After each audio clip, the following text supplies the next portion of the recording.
Бір үйдің әлпештеп, аялап өсірген жалғыз қызымын. Ештеңеден таршылық көрмей өстім. Университетті үздік аяқтап, магистратураға оқуға түскен кезім болатын. Біраздан бері сөйлесіп жүрген Медет есімді жігітке тұрмысқа шықтым. Аңқаулығым ба, әлде жастығым бекен? Үйіне барып, отбасымен танысып, тұрмыс жағдайында көрмеппін.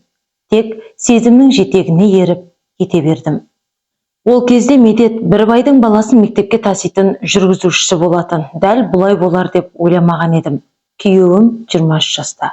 Қайнатам 20 жыл бұрын өмірден озған екен. Бірақ енем тұрмыс құрмаған.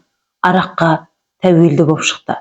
Биыл 9 сыныпты бітірген бір қайынсіңлім бар. Жасы 16-да. Ол да некесіз туған ғой.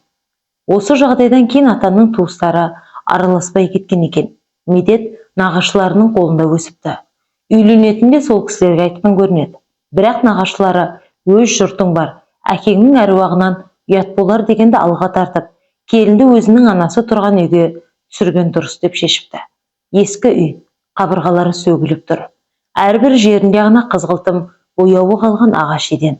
Бассаң сықыр-сықыр етеді.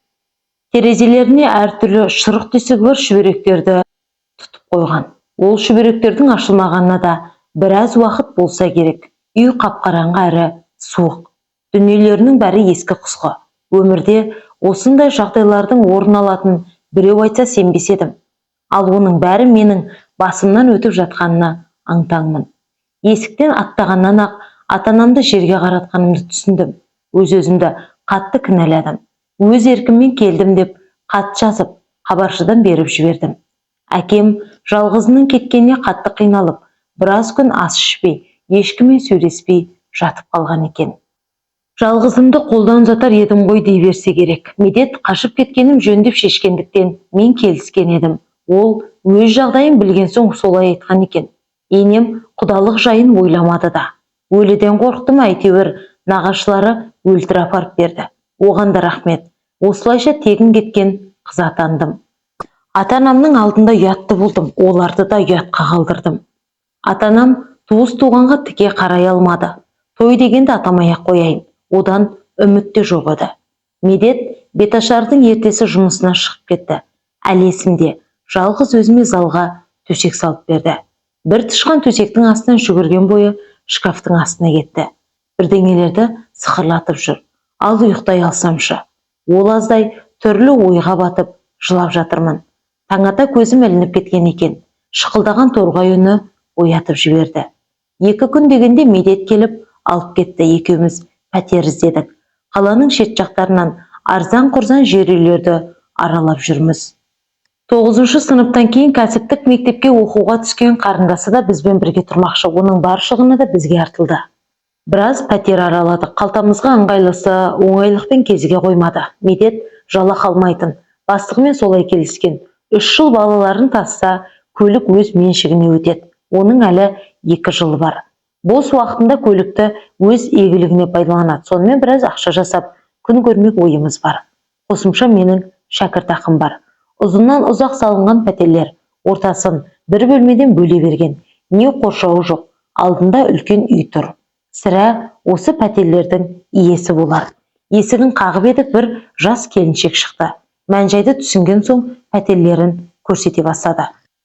Кейбіреулерінің есігін ашса көгерген иіс қолқаны қабат. Оны ойлап тұрған иесі жоқ. Тұрамын десеңдер 25 000 теңге деп қояды. Ол да бізге қымбаттай көрінді. Үндемедік. Үнсіздігімізден аңғардым екен. От жағаламыз десеңдер, анау бөлме бос. Бөлме үшін 10 000 теңге төлейсің деп, тек отты үзбей жағу керек деп пеш тұрған бөлмеге алып келді. Сол арқылы қалған 7 бөлме жылиды екен. Бізге ыңғайлысы осы көрінді. Бірақ қыс бойы көршілерден ұрыс естумен болдық. Жақынырақ бөлмедегілер ысып кетті десе, 3-4 бөлмеден кейінгілер от салмадыңдар деп арызданады. Пештің түбінде қуықтай бір бөлмеде өзіміздің не болғанымыз айтпасам да белгілі. Көктемде жұмысқа шықтым. Күн салқындағанша от жағатын бөлмеден жандағысына ауысып алдық. Қанша қиналсақ та 1 жыл шәкіртақымды жинадық. Декреттік демалысқа шықтым. 2 жыл өткенде көлік Медеттің меншігіне өтті. Оны сатып арзанын алдық.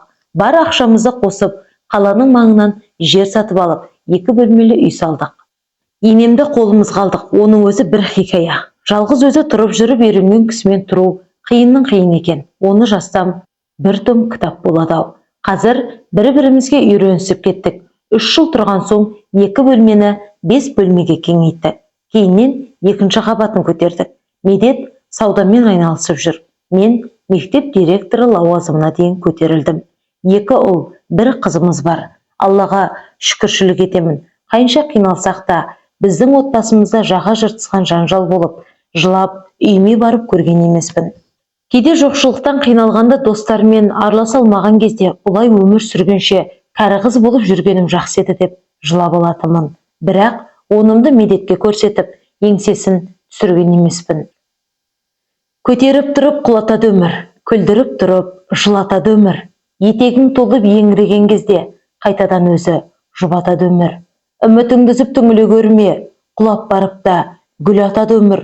Өп өткен желге дірілдей берме, шыдамдылықты ұнатады өмір демекші. Қазір бәрі көрген түстей өте шықты. Солай ойлап, жылаған күндерім есіме түссе, еріксіз езуіме күлкі оралады. Құлыншақтарымды көріп, тәубеме келем. Ерінбей еңбектенген адамның алмайтын қамалы жоқ екендігін менің отбасылық 10 жылым дәлелдеп бергендей көрінді. Әсел, Қаскелең қаласы.